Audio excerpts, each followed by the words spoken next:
Welcome to another episode of Wood Chips and Black Steel. In today's episode, I want to talk a little bit about custom gun work and sort of tell a little bit of the story about how I got to this place, and then talk a little bit about my evolution from where I started to where I am now. I first got interested in doing custom gun work. I think it was probably right after I got out of engineering school in the mid-70s. And the first gun that I started on was this Ruger Super Blackhawk. Now you've seen this gun before. I've done a couple videos that featured it. This is the old Ruger 3-screw. Now back in the early 70s, we did a lot of hunting, mostly deer hunting, and we got to the point where we weren't only carrying our hunting rifle, but we were carrying revolvers or handguns as well. And this particular Ruger Super Blackhawk was manufactured in 1969, so it goes back quite a way. Now, back when I bought this revolver, it was only a couple, 3 years old. You could not get a Ruger Super Blackhawk in anything less than 7.5-inch barrel. This is a 44 mag. So, as a result, the gun was really long to carry in a holster. So my dad, who was a pretty well-established gunsmith, suggested that we ought to customize this gun and cut it down to 4 5/8. Now Dad had already done this on 2 other revolvers for him and his brother, so the logical progression was for me to do it as well, so that, again, as I said, we could get these and carry them in a holster on our sides. So we did that. So that was sort of the beginning of my education. Dad taught me how to cut this off. And then my uncle, Henry, his brother, who was also in business with him, was trained as a welder, brazier. So we took that original sight, moved it back to its new location, and brazed it back on. But in the process of doing this, my thought was, well, if I'm going to go this far, Dad, how about we do some more custom work? So Dad taught me some of those early skills of polishing and buffing the metal out. And though this thing is still in really nice shape, it's been around for a long time, and it's been in and out of a lot of holsters over the years. So it's beginning to show some of that wear, which is fine. It tells the story of the revolver. So when I got it done, I discovered that I really didn't like the original grips that Ruger had put on the revolver. They didn't fit my hand well. I wanted a grip that was a little bit beefier, a little bit heavier. This is, as I said, a 44 mag, and it recoils and barks pretty good. So I wanted something that would fill up my hand a little bit better, so that when I held it, when I shot it, some of that recoil got absorbed or spread through a larger part of my hand. Anyway, so I made these grips, and this was the first real wood custom work that I did on any firearm, really. So there's another set of videos that I made back in the channel where I built a set of custom grips for a friend of mine, Jeff, where I built these really nice custom grips for his Ruger 1911. You should go back and check that out if you want. Now, by this time, I had started working for Ruger, and I was helping my dad and my uncle out at the shop. Occasionally, I wasn't spending anywhere near the time that I do now. And it was during those early years at Ruger that I ran across this old beat-up Winchester Model 94. It was trash. I managed to buy the gun for about 50 bucks. This was my first real journey into doing full custom. So this little Winchester 94, I featured it in an earlier video. I built this thing from scratch. Again, this was trash. It was really beat up. So I had to really begin to learn and hone those skills early on. So not only did I have to do all of the draw filing and the polishing to get this thing, to get all the pits and rust out, but I ended up having to build a brand new set of stocks for it. And at the time, when I was working for Ruger, I was working in the wood shop, so I had access to some of the most gorgeous walnut. So I managed to pick out a couple blanks that, believe it or not, they were scrap. They had gotten damaged in production, but they were fine for what I wanted, so I took these 2 pieces of gorgeous, absolutely stunning walnut and brought them home, and then using a Bridgeport, and hand tools, beginning to inlet the stocks or the wood so that I could fit it to this gun. That was trial by fire. Literally, I walked into this thing and relied a lot on some of my own prior experience, a lot on my dad and my uncle, and then began to just begin to chip away at my knowledge. Failure was no option kind of thing. You know, I just started doing this and took what I already knew and sort of moved it forward and created this. And it for me, it turned out absolutely stunning. I love this thing. I love the way it came out. And I was so excited by this that I decided that I wanted to do some more. So again, I was working for the wood shop at Ruger. So again, I had exposure to a lot of beautiful wood back in the day. Back in the early 70s through the mid 80s, we could get some absolutely stunning wood blanks that would come through the shop. Most of it was actually just included in normal shipments, and you just had to go through and pick it out. And at the time, we had just started making the Mini 14. This is a Gen 1. This has the original wood hand grip, so it sort of tells you how old it was. And again, this was probably in the mid to late 70s that I built this gun.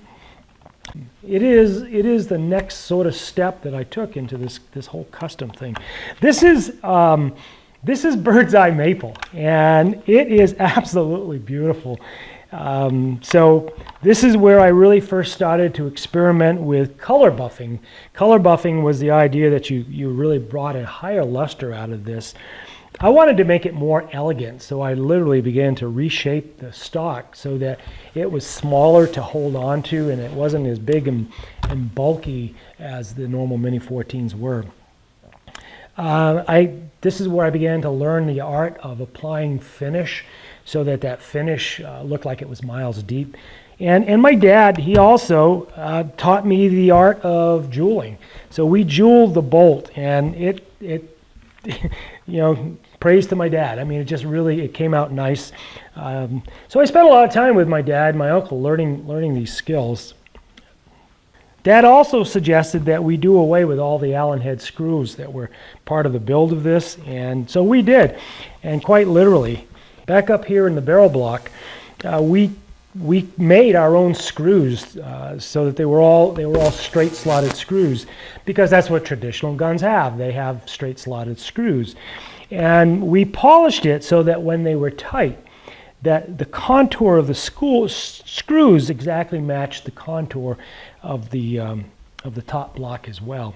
So that was sort of my early experience doing custom work. Now, one of the things that is true is that all my growing up, my dad was very particular. So I guess I sort of learned the art of being patient and particular from my dad. Dad would do all his own woodworking in the house. He would all the remodeling Dad would do. So I kind of learned all those skills using hand tools really early on. So that was sort of my early introduction into all of this. But I never really learned the art of custom until I started to get into doing restorations. And it was doing the restorations that you had the opportunity to really look at the work of the masters, at the work of those original craftsmen back in the day, back in the turn of the 20th century, when most of that machining was done on machines that by today's standards are not only so antiquated, but it's amazing they could even get the quality out of them that they could.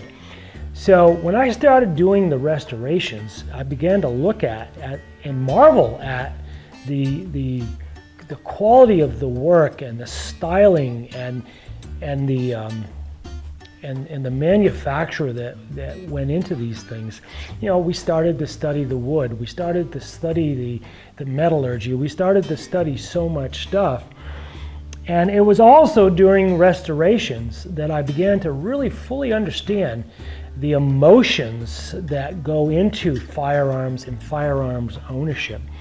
Unfortunately, the media today, they tell this narrative of black guns and mass murder, and that's not what people today really think about or want to believe.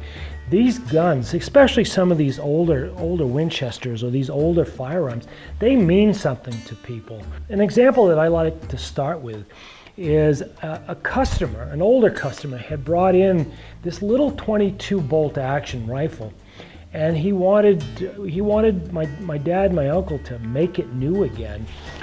And I looked at this gun when my dad handed me the stock, and he says, "I want you to redo the stock." And I remember saying to my dad, "Dad, this is a $50 gun." I said, "This customer is going to have hundreds of dollars in this restoration." And my dad says, "Bill," he said, "at this point, we don't ask them why. We don't ask them their motivation. But," he says, "here's what I know, that this little rifle belonged to his grandfather. So he wanted to bring back and respect his grandfather by making this little 22 rifle look like it did when he was a child."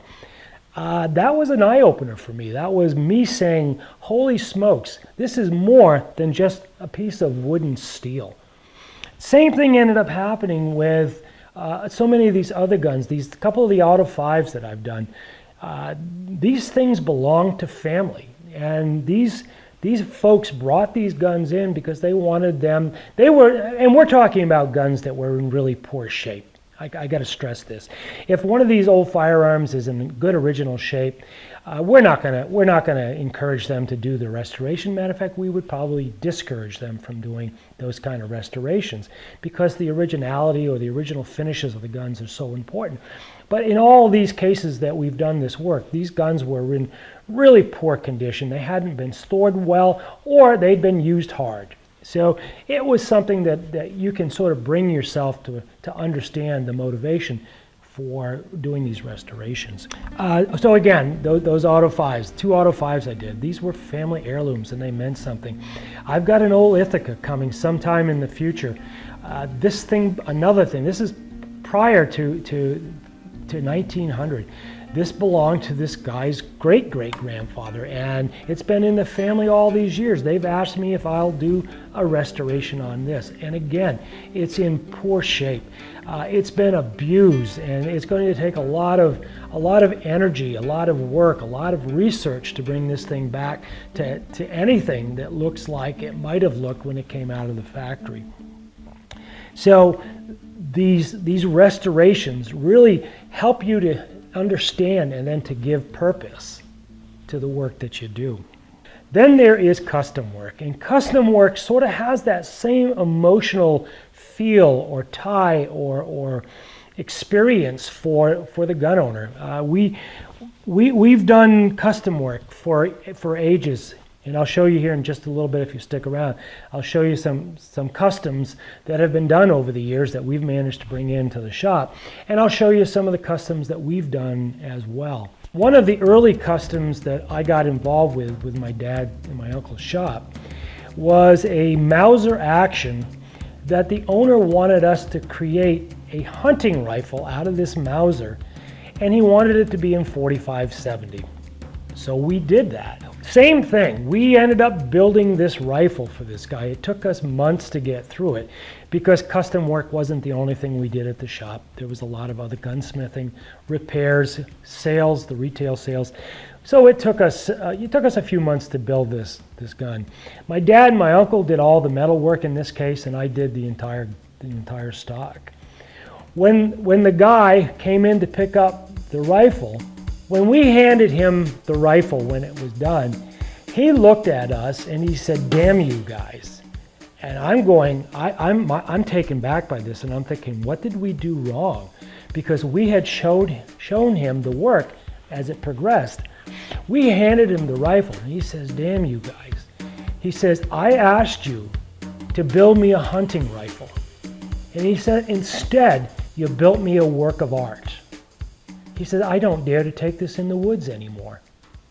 I was talking to Rod here just recently, and I asked him about the rifle, if he still had it, and he said absolutely. He says, that rifle will never leave my family. And I said, how many times have you taken it out hunting, Rod? And he says, never. So that's sort of the emotion that gets created when you do something that special for somebody. So restorations, custom work, these are all very emotional experiences for folks. These are something that is not only emotional for the customer, but it sort of becomes emotional for the restorer or for the custom creator at the same time. You yourself begin to insert yourself into that project, and it begins to create magic for you as you begin to progress through that. All right, let me get this stuff cleaned up, and when we come back, I'm going to have on the table a few custom bolt-action rifles. And we'll talk a little bit about what makes it a custom and what were some of the original manufacture that these customs were built out of. And we'll talk a little bit about the history of custom gun work. So I have a couple books here. One is the Custom Built Rifles. They're designed in production. And this book was copyright 1949. And the beginning of the book, the dedication, it says, I dedicate this book, Custom Built Rifles, to the private gunsmiths and large gun companies who have devoted so much time, thought, and energy developing a fine custom-built rifle, which are being made up to this day in America. Fine reading, and it goes on and talks about things like the barrels, the scopes, the scope mounts, and what is a custom-built rifle in general. And a much newer book that I really enjoyed reading was Custom Gun Makers of the 20th Century. And really, the custom rifles came into their own in the early 20th century. This book was published in 2005, and the book goes on to list so many of these great old custom gun shops and gunsmiths: Griffin and Howe, the Hoffman Company, Alvin Linden, Harvey Rogers. These were all great gun makers from the past. This is a great read, and you really get a really nice sense of who these guys were and the work that they put into building these really fine rifles. So what were these rifles built on? Well, in so many cases, they were built on some of those actions that were built into these war rifles during the First World War, the Mausers, the Springfield Armory, the Lee Enfields. These all went on to make some really great custom rifles. So the actions were really strong, and they were robust, and they could stand the pressures that these custom gun makers were asking these receivers to tolerate. So I've got a few here that I want to just kind of talk over here a little bit. So I mentioned that my dad, my uncle, along with their retail sales and their gunsmithing, also built custom rifles. And this is on a Mauser action. And the stock is American walnut. The barrel is the standard barrel. Well, actually, the receiver and the barrel are standard Mauser action and barrel. That it's been tapered and refined for finish. And this thing is stunning. It's an 8mm. My dad built the stock. It has all this recess around the cheek piece. This is sort of typical of the 60s with these kind of space-age pistol grips. A lot of these Mausers, a lot of these custom guns were built that way. Dad tapered the trigger guard. They cut off the bolt and installed a new aftermarket bolt. Jeweled the barrel of the bolt itself, and it has this nice little 1.5 to 3 power Weaver scope on it. Really pretty. This is 8mm, and I can remember quite a while back when my dad hands me the rifle and a couple cartridges, and he tells me, he says, why don't you take this out to the shooting bench and shoot this a couple times? And I said, sure, Dad. Now this gun probably weighs 4.5 pounds. It's light. It's got a steel crescent butt plate on it. I touched that gun off. That thing came back and hit me in the shoulder so hard that I picked the gun up, And I walked back and I handed it to my dad and I said, "Thanks a lot, Dad." And he's got this big grin on his face because he knew what was going to happen. So that 8mm and that light rifle, that really does recoil hard. You do know something, you've shot something when you touch that gun off. Another Mauser action is this Spanish Mauser. And this is a custom that came into the shop. It was not very well done and had a lot of issues that we had to work through in order to get it so that it worked better. And one of the things that I did is I reshaped the gun stock on this because it was sort of big and bulbous. So I thinned it all down, reshaped it, put in some nice fluting, and again, the same thing. The cheek piece is recessed with a reveal line or a relief line that's really, really nice looking. And again, tapered that trigger guard so that it was more sporty looking as opposed to the big wide bulbous one. I also jeweled the bolt. So Dad, I told you that earlier on that Dad had taught me how to jewel. So I jeweled the bolt on this. We did a high color buff, high polish on it. And this came out really pretty nice. Not particularly valuable because the stock is not all that pretty. The piece of wood is not all that pretty. But it came out nice, and pretty happy with it. This gun will be going on the rack for sale in the future. This one just came in. This is, again, it's a Mauser custom that somebody had done somewhere in the past. Mostly they did a pretty nice job with it.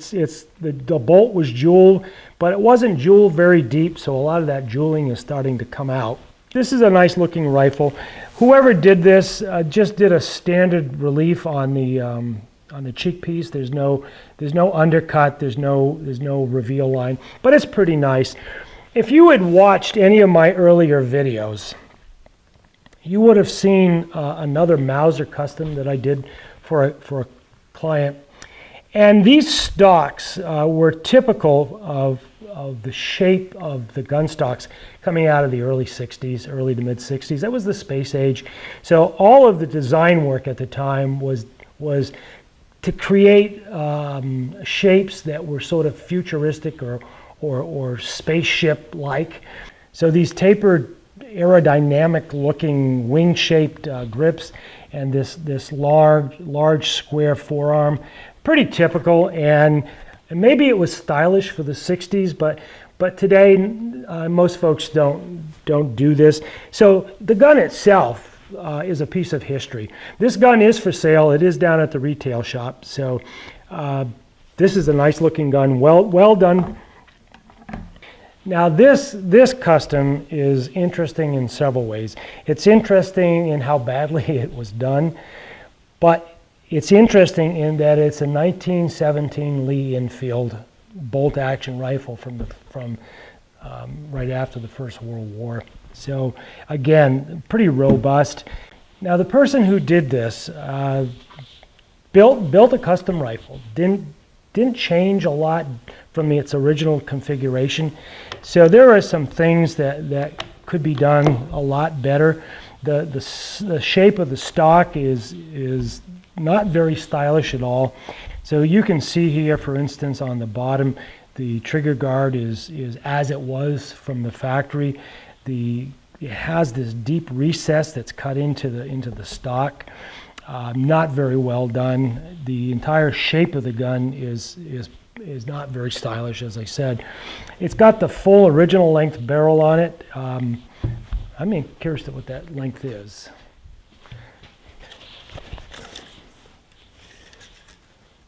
So that's a 25-inch barrel. This little sporter that my dad built is just over 18 inches. A little bit short maybe, but it's still proportion-wise a lot better looking. Again, in my design philosophy, it is anyway. But the barrel is well shaped. The receiver, with a little bit of work, filing out some of the machining marks. This could be a really nice custom. So let's talk about this rifle a little bit.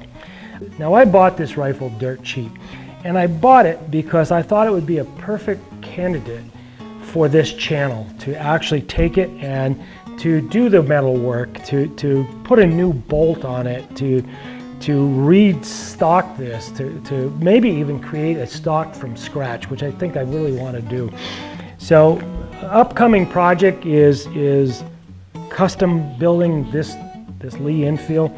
So this is going to be a great project to do for both the YouTube channel and for my patrons. So anyway, that's sort of my story on the custom rifles, but we'll talk more about that when we start doing the custom build on this rifle.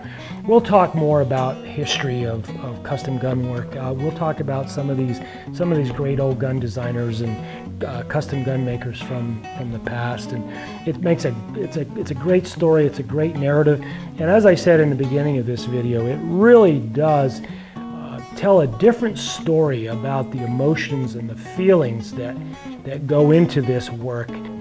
If you enjoyed this video, give it a thumbs up, subscribe to the channel if you haven't already, ring the bell so you get notified the next time I post a video, and I'll see you in the next one.